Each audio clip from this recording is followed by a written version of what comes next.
علی بھائی اگلا سوال ہے، قرآن حکیم میں دو فرشتوں ہاروت اور ماروت سے متعلق بھی ڈسکشن ہوئی ہے، لیکن برصغیر پاک و ہند کی مسلم عوام میں جو واقعہ بیان کیا جاتا ہے وہ تو انتہائی شرمناک ہے، بلکہ فرشتوں کی توہین پر مبنی ہے۔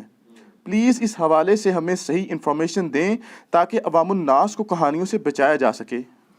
عوام الناس کو کہانیوں سے بچانے کے لیے میرے بھائی آپ کو کہانی بازوں سے توڑ کے نا کتابوں کے ساتھ جوڑنا پڑے گا، اور آپ کو ایک دفعہ بڑے احترام سے ان کے سامنے عرض کرنی ہوگی کیا کہ مرنے سے پہلے اے مسلمان کر لے اس پہ غور، کتابوں کا خدا اور ہے، بابوں کا خدا اور۔ تو کتابیں آپ کو بتائیں گی اتھینٹک سورس سے جو چیزیں آئی ہیں کہ کیا چیز حق ہے اور کیا باطل ہے۔ یہ ہاروت اور ماروت کے بارے میں جو پبلک کے اندر مشہور ہے ہم آپ کو بتا دیتے ہیں، اور اس کا سورس بعض کتابوں کے اندر موجود ہے، لیکن محدثین نے سخت جرح کی ہوئی ہے کہ یہ واقعات مجہول راویوں نے بیان کیے ہیں۔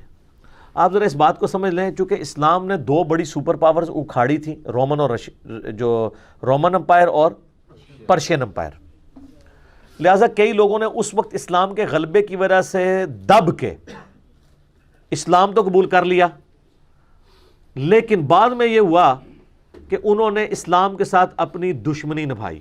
اوپر سے یعنی اسلام قبول کر لیا، اندر سے ان کے اندر جذبہ پایا جاتا تھا اسلام دشمنی کا، انہوں نے جھوٹی روایتیں گھڑنی شروع کی۔ اسی طریقے سے مجہول الحال لاپتہ ان نون لوگوں کی روایتیں بھی چلنی شروع ہوئیں۔ محدثین نے شکر ہے پورا ایک اسماء و رجال کا علم ڈیولپ کیا، جس کے تحت بتا دیتے ہیں کہ یہ روایت اگرچہ مسند امام احمد میں لکھی ہوئی ہے، صحیح ابن حبان میں بھی موجود ہے، المستدرک الحاکم میں بھی موجود ہے، ہاروت اور ماروت سے متعلق جو قصے ہیں کو جوڑ جاڑ کے آلموسٹ وہی سٹوری بن جاتی ہے، لیکن اصول محدثین پہ زیرو سے ملٹیپلائی ہے، نہ وہ قرآن میں فٹ ان بیٹھتی ہے، نہ بخاری مسلم میں فٹ ان بیٹھتی ہے۔ ہاروت اور ماروت کا ذکر قرآن حکیم میں اللہ تعالیٰ نے سورہ البقرہ کے اندر کیا ہے۔ سورۃ البقرہ کی آیت نمبر ہے، اعوذ باللہ من الشیطان الرجیم، بسم اللہ الرحمن الرحیم، 102 ہے غالباً، جہاں پہ اللہ تعالیٰ نے اس چیز کو ایڈریس کیا۔ ہاں جی 102، اعوذ باللہ من الشیطان الرجیم، بسم اللہ الرحمن الرحیم۔ اللہ تعالیٰ یہودیوں کا ذکر کر رہا ہے کہ یہودیوں نے جب پیغمبروں کی تعلیمات کو پس پش ڈال دیا تو اس کا اینڈ رزلٹ پھر یہ ہوا کہ تعویذ دھاگوں کے پیچھے پڑ گئے۔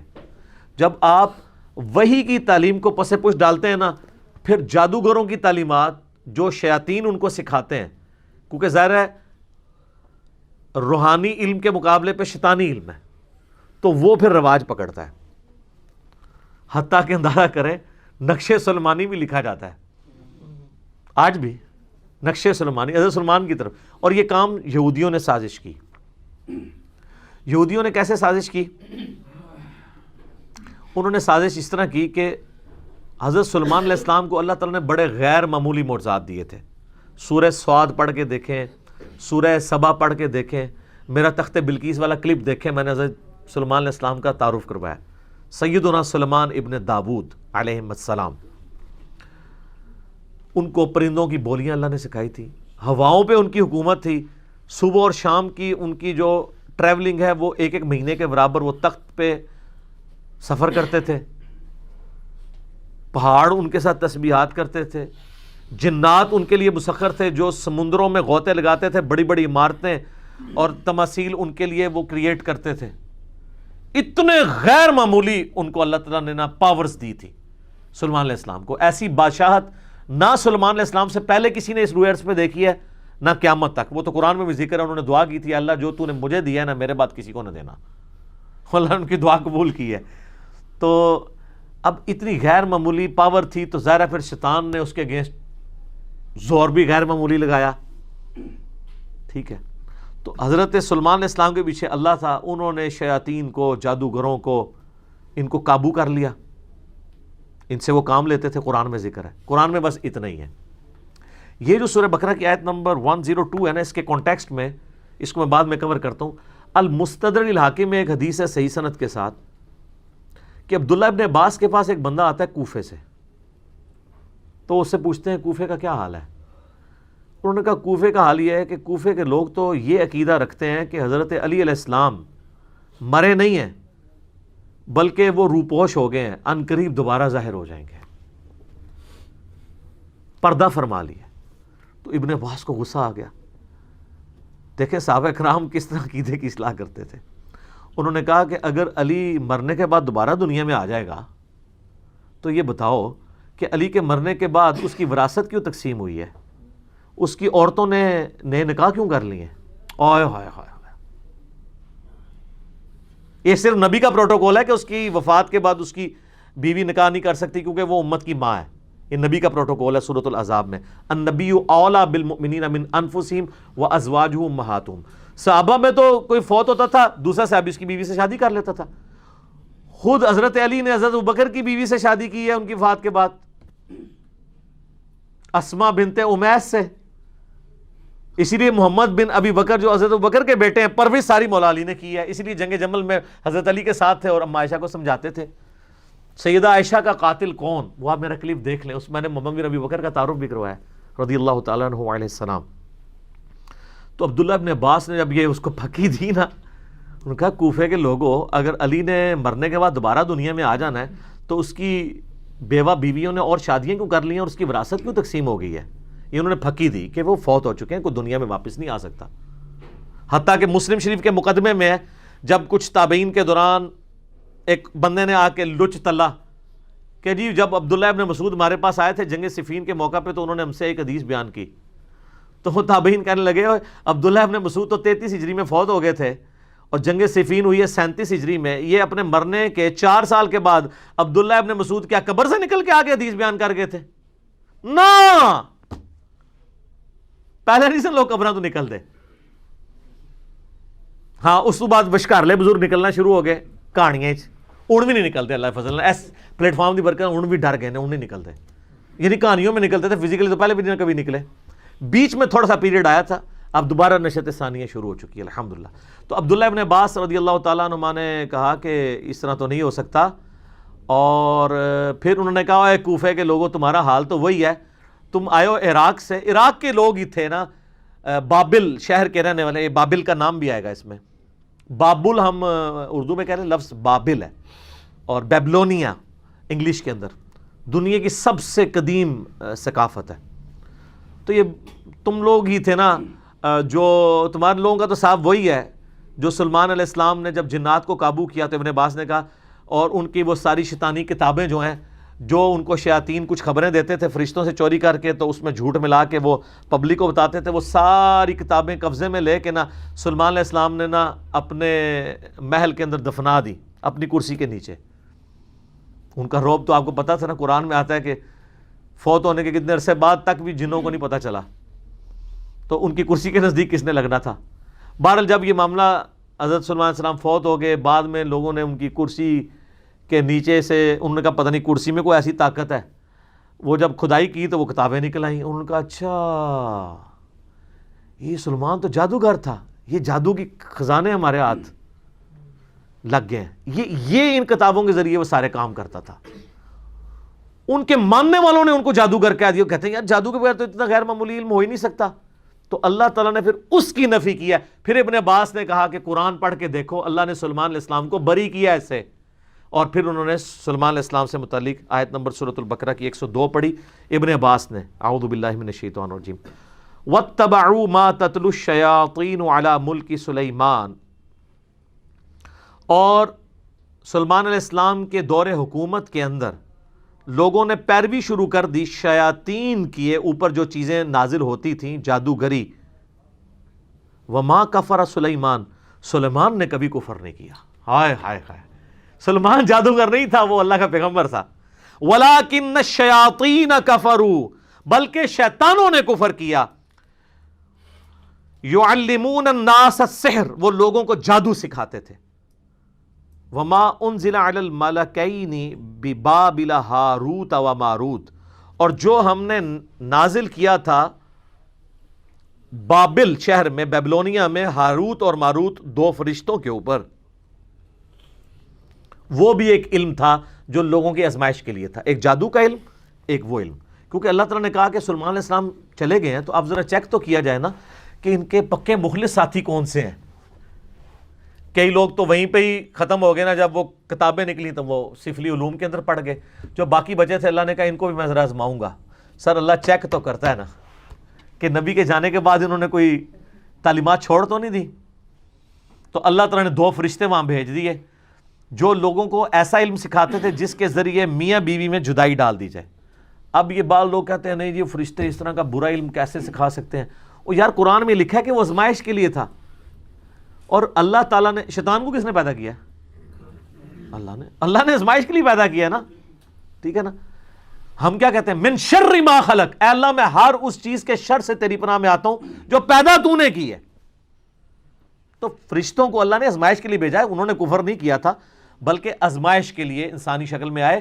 اللہ نے ان کو کہا، لیکن دیکھیں ساتھ وہ کلیئر کرتے تھے وما يعلمان من احد، وہ کبھی بھی کسی شخص کو وہ علم نہیں سکھاتے تھے حتی یقولا، جب تک کہ وہ دونوں اس کو یہ نہ کہہ دیں انما نحن فتنہ، دیکھو اللہ نے ہمیں تمہاری آزمائش کے لیے بھیجا ہے، فلا تکفر، کفر نہ کرنا، ہم سے یہ علم نہ سیکھو. یار اس سے بڑی اور ننگی بات ہو سکتی ہے کہ فرشتہ انسانی شکل میں آئے اور وہ آ کے کہے کہ میں تمہیں ایسا علم سکھاتا ہوں جس کے ذریعے تم میاں بیوی میں جدائی کروا سکتے ہو اور کسی کی بیوی کو اپنے ساتھ لگا سکتے ہو اس سے طلاق دلوا کے، لیکن یہ کرو گے تم کفر، اور اللہ نے ہمیں تمہاری آزمائش بنایا ہے، یہ سیکھنا نہیں ہے ہم سے. پھر بھی وہ کہا نہیں سر تھوڑا جیسے سکھا دو، تو اس کا مطلب ہے تھڑک گئے. اور ایک طرف ہمارے نبی کے اصحاب ہیں، نبی علیہ السلام دنیا سے چلے گئے ہیں، کتنے قبائل مرتد ہو گئے ہیں.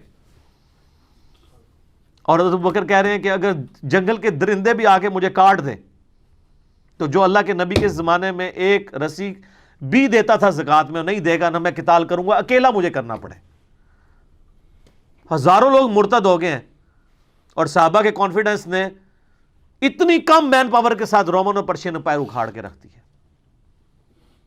اور ایک یہ سلیمان علیہ السلام کے ساتھی ہیں کہ دنیا سے گئے ہیں تو کس کام میں پڑ گئے. اتنی واضح بات سننے کے بعد جب فرشتے ان کو کہہ رہے ہیں کہ دیکھو اللہ نے تمہیں آزمائش بنایا ہے، ہمیں تمہارے لیے آزمائش بنایا ہے، ہم سے نہ سیکھو. فَيَتَعَلَّمُونَ مِنْهُمَا مَا يُفَرِّقُونَ بِهِ بَيْنَ الْمَرْءِ وَزَوْجِهِ، اور وہ ان کو سکھاتے تھے ایسا علم جس کے ذریعے میاں بیوی میں جدائی ڈلوا دیں. وَمَا هُمْ بِضَارِّينَ بِهِ مِنْ أَحَدٍ إِلَّا بِإِذْنِ اللَّهِ، اور وہ کسی کو نقصان نہیں پہنچا سکتا تھا وہ علم، ہاں مگر اللہ چاہے. یعنی جو اللہ کی پناہ میں آتا ہے، جو اذکار کرتا ہے، سارے جادوگر مل کے کچھ کر لیں. نبی علیہ السلام پہ بھی جادو ایک دفعہ ہوا ہے جب معوذتین نازل ہوئی ہیں، اس کے بعد کبھی کسی صحابی پہ جادو ہوا ہے؟ حضرت عمر نے پوری دنیا تل پٹ کر دی ہے، سارے جادوگر یروشلم میں بیٹھے تھے، کرتے نا حضرت عمر پہ جادو؟ بچا لیتے اپنی سلطنتیں؟ نہیں. جب اذکار آ گئے تو پھر جادوؤں کے کام ہے. وَيَتَعَلَّمُونَ مَا يَضُرُّهُمْ وَلَا يَنْفَعُهُمْ، اور وہ ایسا علم سیکھتے تھے جو ان کو نقصان ہی پہنچاتا تھا، نفع کو نہیں دیتا تھا. وَلَقَدْ عَلِمُوا لَمَنِ اشْتَرَاهُ مَا لَهُ فِي الْآخِرَةِ مِنْ خَلَاقٍ، اور بے شک ان کو وہ خوب تھا، علم تھا اس بات کا کہ وہ اس چیز کے خریدار ہو رہے ہیں کہ اس کے بدلے آخرت میں ان کو کچھ نہیں ملنے والا. وَلَبِئْسَ مَا شَرَوْا بِهِ أَنفُسَهُمْ، کیا ہی برا سودا انہوں نے خریدا اپنی جانیں بیچ کے. لَوْ كَانُوا يَعْلَمُونَ، کیا وہ کاش وہ جان لیتے کہ انہوں نے اپنی آخرت برباد کر دی اس علم کے ذریعے.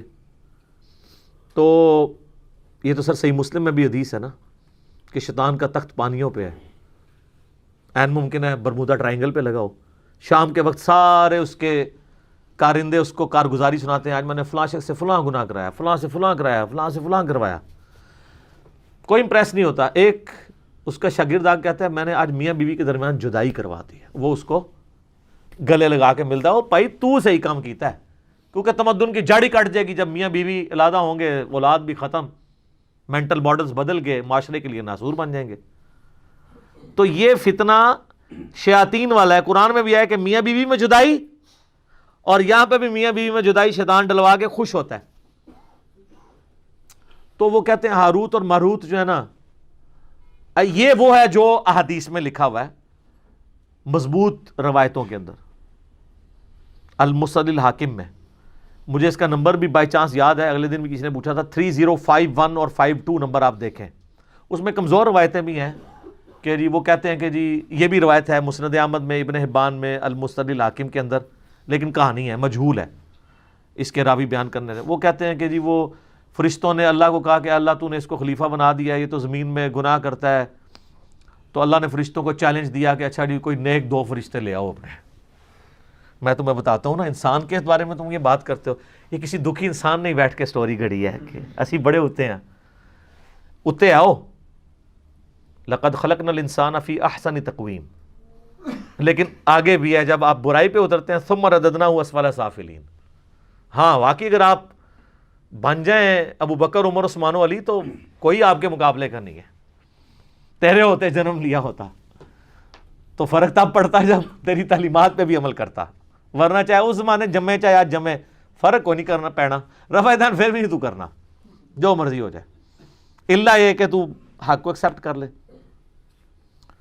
تو ان روایتوں میں ملتا ہے کہ وہ فرشتوں نے 2 بندے اپنے سب سے لائق فرشتے چنے, ہاروت اور ماروت. کہانی ہے میں سنا رہا ہیں, ان کو اللہ نے انسانی شکل میں بھیجا اور انسانی کمزوریاں بھی ساتھ لگا دیں, یعنی شہوت بھی اور یہ, اور ایک عورت کو ان کے لیے فتنہ بنا دیا, زورا نام تھا. ٹھیک ہے, وہ کہتے ہیں 17 زورا بھی وہی عورت ہے, وہ آندھی ہے, میں تمہیں دسنا کیویں آندھی ہے. وہ کہتے ہیں فرشتوں کو اس نے زورا بی بی نے آ کے کہا, جو یعنی یہ ایک کہانی ہے, کہانی شریف, کہ جی تم 3 آپشن ہیں, مجھ سے بدکاری کر لو, ان کا استغفر اللہ گناہ ہے, یہ بچہ قتل کر دو, انہوں نے کہا یہ تو بہت بڑا گناہ ہے, یہ شراب پی لو. تو کوشش کرتی رہی, الٹیمیٹلی انہوں نے کہا تینوں میں سے سب سے کم گناہ شراب پینا ہے. شراب پی لی, تو شراب پینے کی وجہ سے انہوں نے بدکاری بھی کر لی اور بچہ بھی قتل کر دیا. اور پھر اللہ نے کہا کہ اب میں تمہیں عذاب دوں گا, تو انہوں نے کہا یا اللہ ہمیں تو دنیا میں عذاب دے دے, آخرت کا عذاب تو بہت سخت ہے. تو وہ عراق میں ایک کنواں, آج بھی لوگ زیارت کے لیے جاتے ہیں, کہتے ہیں اس کنویں میں الٹے لٹک رہے ہیں. اچھا وہ انسانی شکل میں آئے تھے نا, تو لٹکے ہوئے نظر آنے چاہیے نا, جدو دے لٹکے نے پھر دوبارہ فرشتے بن گئے نے. کیوں ایویں کہانی, نظر تو کوئی نہیں آ رہا ہے, جھوٹ ہے. وہ باقاعدہ اسلام کے تاریخی مقامات میں لوگ جاتے ہیں, وہاں کہتے ہیں جی ٹنگے نے کتنے نے دکھاؤ نا ٹنگے ہوئے, تو کہتے ہیں انہوں نے. ایک سٹوری ہے. دوسری سٹوری ہے کہ وہ جو زورا بی بی تھی نا, جو ہے ہی کوئی نہیں تھی, انہوں نے فرشتوں سے کہا کہ اچھا تم تو آسمان تک جاتے ہو, تو مجھے کوئی نہ ایسا منتر سکھا دو جو میں بھی پڑھوں تو آسمانوں تک پہنچ جاؤں, تو ٹھیک ہے میں پھر تمہارے ساتھ وہ برائی کرنے کے لیے آمادہ ہو جاؤں گی. تو ایک فرشتے نے انکار کر دیا, دوسرے نے کہا کہ ٹھیک ہے میں سکھا دیتا ہوں, اللہ بڑا غفور رحیم ہے, مجھے معاف کر ہی دے گا. یہ بھی لکھا ہوا ہے اس میں جو آپ بھی کر رہے ہیں. پوری سٹوری لو نا, تو آڑے بھرا سی جڑے جعلی ہاروت ماروت نے. تو اس نے اس کو منتر سکھا دیا. جب منتر سکھایا تو وہ عورت اس منتر کے ساتھ اوپر چلی گئی, تو وہ اللہ تعالیٰ نے اس کو سزا کے طور پہ زورا 17 بنا دیا. زورا بنائی ہے انہوں نے, کہانی شریف ہے. اچھا, اور کہتے ہیں وہ جو فرشتہ تھا, دونوں فرشتوں کو اللہ تعالیٰ نے عذاب میں ڈال دیا. یہ سب کہانی ہے. اصل چیز یہ ہے جو اس کے اندر سبق لرن کرنے والا تھا, وہ یہ تھا کہ نورانی علم کو, وحی کی تعلیمات کو, روحانیت کو چھوڑ کے شیطانیت کے پیچھے نہ پڑو. وہ لوگ چلے ہوئے ہیں. سلمان اسلام کی اللہ نے قرآن میں صفائی بھی پیش کر دی, پھر بھی نقش سلمانی آج بھی چل رہا ہے. اللہ تعالیٰ نے قرآن میں حضرت عیسیٰ علیہ السلام کی امام الموحدین ہونے کی گواہی دے دی, شرک سے بیزاری کی گواہی دے دی, پھر بھی آج ان کے نام کے اوپر 2.25 ارب لوگ شرک کر رہے ہیں. تو اللہ نے تو یہی کیا کہ آپ کو بتا دیا, اب آپ نے نہیں ماننا تو آپ نہ مانیں. تو یہ ہاروت اور ماروت کی یہ سٹوری ہے, لہٰذا یہ جہاں کے بھی آپ کو ملے. ایون حافظ ابن کثیر نے بھی یہ روایتیں نقل کی ہیں, کچھ کا تو انہوں نے رد کیا ہے, کچھ پہ خاموشی اختیار کر لی ہے, کچھ پہ وہ خود پھر مانتے ہیں کہ یار یہ روایتیں تو ایسی ہیں, پھر وہ کہتے ہیں نہیں ہے انٹرسٹنگ ہے, میں بیان بھی کر دیتا ہوں. کیونکہ لوگ کہانی بھی سنتے ہیں نا. تفسیر ابن کثیر میں یاد رکھیے گا 20% سے زیادہ کہانی ہے اس کے اندر بھی. ادھر بھی صرف جو حدیثیں ہیں نا اور صحیح سند سے وہی لینی ہے آپ نے.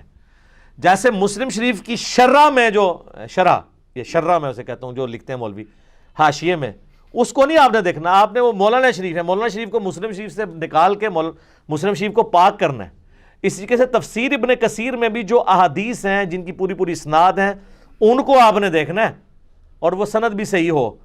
باقی جو سٹوریاں اللہ معافی دے ابن کثیر میں ایسی ولگر قسم کی اسٹوریاں لکھی ہیں جو بیان بھی نہیں ہو سکتی، تو وہ انہوں نے کہانی اسرائیلی روایات لکھ دی ہیں. میں بتا رہا ہوں نا کہ اسرائیلیات ہمارے اندر آئی ہیں. شروع میں جو نیو مسلم تھے نا، انہوں نے اسرائیلی روایات بیان بھی کی ہیں. ایسی روایات جو قرآن و سنت سے نہ ٹکراتی ہوں، ہم نہ ان کو مانتے ہیں نہ انکار کرتے ہیں، کیونکہ بخاری میں نبی علیہ السلام نے منع کیا اس سے، لیکن مانتے بھی نہیں. لیکن جو سراحتاً ٹکرا رہی ہیں، انبیاء کی توہین پہ مبنی ہیں، ہم جوتے کی نوک پہ رکھ کے ان کو باہر پھینکیں گے کہ انبیاء کا کریکٹر یہ نہیں ہے جو تم بیان کرتے ہو، نہ فرشتوں کا کریکٹر ہے. قرآن میں تو بار بار آیا ہے، سورہ تحریم کے اندر آیا کہ فرشتے وہی کرتے ہیں جو اللہ ان کو حکم دیتا ہے، سرتابی نہیں کرتے. اور یہاں پہ میں ضمناً عرض کر دوں ایک بات، قرآن میں 7 دفعہ آیا کہ اللہ نے فرشتوں کو حکم دیا کہ سجدہ کرو. سب فرشتوں نے حضرت آدم کو سجدہ تعظیمی کیا، عبادت والا نہیں، سوائے ابلیس کے. تو لوگوں کو شائبہ ہوتا ہے شاید ابلیس وہ فرشتہ تھا جو نافرمان ہے، تو ہاروت ماروت بھی ہو سکتے ہیں. ابلیس کا قرآن میں سورہ الجن کی آیت نمبر 50 میں آ گیا، کان من الجن ففسق عن امر ربی. ابلیس جنات میں سے تھا، اس لیے اس نے اپنے رب کی نافرمانی کی. اگر وہ فرشتہ تو کبھی بھی نافرمانی نہ کرتا. فرشتے کبھی بھی نافرمانی نہیں کرتے اللہ کے حکم کی، نہ وہ شرک کرتے ہیں نہ کفر کرتے ہیں. یہ ذہن میں رکھیے گا. یہ میں اس لیے بتا رہا ہوں آپ کو کہ بعض لوگ یہ کہہ دیتے ہیں کہ جی وہ فرشتوں کا استاد تھا، اور جی شیطان کو بھی بڑا علم سی. پتہ ہے کہ وہ بتانا چاہتے ہیں کیونکہ ان کو پتہ ہے قرآن حدیث سارا ہمارے خلاف ہے، تو اب قرآن حدیث کو تو شیطانی علم نہیں کہہ سکتے، تو ایک اور کہانی کر لی ہے، اور جی علم تو شیطان کو بھی بہت سی. سر کس آیت اور حدیث میں لکھا ہوا ہے؟ قرآن میں تو ایسا نہیں ہے. تو ایک ڈاکٹر مفتی جو بریلویوں کے ہیں، ان کی جو میں نے علمی حوصلہ افزائی کی ہے ایک اپنے کلپ کے اندر، جنہوں نے علم کی توہین کی تھی، وہ آپ دیکھ سکتے ہیں. علم کی توہین کرنے والا تو کافر ہو جاتا ہے اگر اس نے جان بوجھ کے کی. اگر لا علمی میں کی ہے تو توبہ کر لے، معافی ہے. انبیاء کی وراثت کیا ہے؟ علم. نبی علیہ السلام کو کس دعا کا حکم ہے؟ قل رب زدنی علما. سورہ طٰہٰ. سورہ فاطر میں کس کو کہا گیا کہ اہل معرفت ہے؟ انما یخشی اللہ من عبادہ العلماء، اہل علم. سورہ الزمر میں قل هل يستوي الذين يعلمون والذين لا يعلمون انما يتذكر اولو الالباب. بھلا بتاؤ علم والے اور بغیر علم والے برابر ہو سکتے ہیں؟ نصیحت تو قبول نہیں کرتے مگر عقل والے. سب کچھ علم کے گرد گھومتا ہے اور آپ علم کی توہین کریں. پیر نصیر الدین نصیر رحمہ اللہ تعالیٰ نے نا ان جعلی لوگوں کی مٹی پلید کی ہے، جعلی علماء اور جعلی پیروں کی. ویسے پیر جو اصلی بھی ہوتا ہے نا وہ بھی جعلی ہوتا ہے، کیونکہ عربی میں پے نہیں ہوتی ہے. تو باقی ہم چونکہ ایک ریناؤنڈ ہے چیز، خوب مٹی پلید کی ہے ایک اصلی پیر نے، پیر نصیر الدین نصیر رحمہ اللہ نے. انہوں نے ایک کتاب لکھی ہے، کیا شیطان عالم تھا؟ سر جو مٹی پلید کی ہے انہوں نے، جو لوگ کہتے ہیں نا شیطان علم والا تھا وہ گمراہ ہوا ہے، انہوں نے بتایا کہ شیطان کے پاس علم ہوتا نا تو کبھی گمراہ نہ ہوتا، وہ خالی عبادت گزار سی. اگر عالم ہوتا تو کبھی گمراہ نہ ہوتا. علم تو حفاظت کرتا ہے انسان کی. علم کا تقاضا یہ نہیں تھا کہ اللہ سے بحث کرتا. علم تو ہے سمعنا و اطعنا، سنا اور مانا. اکڑ آتی نہیں ہے. علم انسان میں عاجزی لاتا ہے. البتہ جو شخص علم کی بنیاد پہ اکڑے اس سے بدترین کوئی نہیں ہوتا. وہ بھی ہے ایک پہلو. سورۃ الاعراف کی آیت نمبر 175 اور 176 میں بلعام بن بعورہ کا ذکر ہے. المستدل الحاکم میں اس کانٹیکس میں حدیث ہے کہ بنی اسرائیل کا عالم تھا، دنیا کا کتا بن گیا. تو اللہ نے کہا کہ یہ کتے کی مثال بن گیا ہے. جیسے کتے پہ بوجھ ڈالا جائے تب بھی زبان اس کی باہر رہتی ہے، نہ ڈالا جائے تب بھی زبان ہانپتا رہتا ہے، کیونکہ دنیا کی محبت کا شکار ہو گیا علم کے باوجود، اور اس علم سے اس نے نفع نہیں حاصل کیا. جو علم سے نفع حاصل کرتے ہیں علم ان کی حفاظت کرتا ہے، اور جو علم کو شوکیس میں رکھ دیتے ہیں تو وہ قرآن میں آیا کہ ان گدھوں کی مانند ہیں جن کے اوپر پیٹھ پہ کتابیں لدی ہوئی تھی. یہ میں کتابیں رکھتا ہوں، کہتے ہیں نہیں جی وہ تو قرآن میں مثال ہے. یہ سر یہ قرآن میں اس گدھے کی مثال ہے، گدھا شریف کی، کہ جو اپنے کندھے پہ اٹھاتا ہے لیکن وہ پڑھ نہیں سکتا. تو وہ گدھا شریف وہی ہیں جن کے شوکیس میں لکھے ہیں وہ پڑھتے نہیں ہیں. یہاں جو بیٹھے ہوئے ہیں نا وہ پڑھتے ہیں اور آپ کو بھی بتاتے ہیں کہ آپ بھی نکال کے پڑھ لیں. تو وہ گدھے کی مثال نہیں ہے، بلکہ اللہ نے ایسے اہل علم کی تو تعریف کی ہوئی ہے. کہتے ہیں نہیں گدھے کی مثال آئی ہے. گدھے کی مثال ان کی آئی ہے جو علم سے استفادہ نہیں کرتے. جو استفادہ کرنے والے ہیں وہ تو انما یخشی اللہ من عبادہ العلماء. ہاروت اور ماروت سے بات ادھر نکل گئی. ہاروت اور ماروت اللہ تعالیٰ کے فرشتے تھے، ان کی توہین نہ کریں، اور ان کے بارے میں یہ جھوٹا الزام لگانا یہ آپ کو گستاخی کے اندر لے جائے گا. توبہ کریں، کہانیاں ہیں، بیان ہوئی ہوئی ہیں، کچھ مسند احمد، صحیح ابن حبان میں، حاکم میں بھی آ گئی ہے، لیکن مجہول راویوں سے ہیں۔ صحیح بات وہ ہے جو میں نے المستدل الحاکم سے 305152 نمبر حدیث جو میں نے بیان کی ہے ابن عباس کے حوالے سے، کہ سارے جھوٹے الزامات تھے، اس کو اللہ نے کنڈیم کیا ہے کہ حضرت سلیمان علیہ السلام نے کبھی کفر و شرک کی تعلیم نہیں دی، کوئی تعویذ دھاگے نہیں کیے، وہ وہی کا علم سکھاتے تھے۔ یہ ان کے ماننے والوں نے ان کی طرف غلط باتیں منسوب کر دی ہوئی ہیں، اس میں ان کا کوئی قصور نہیں ہے۔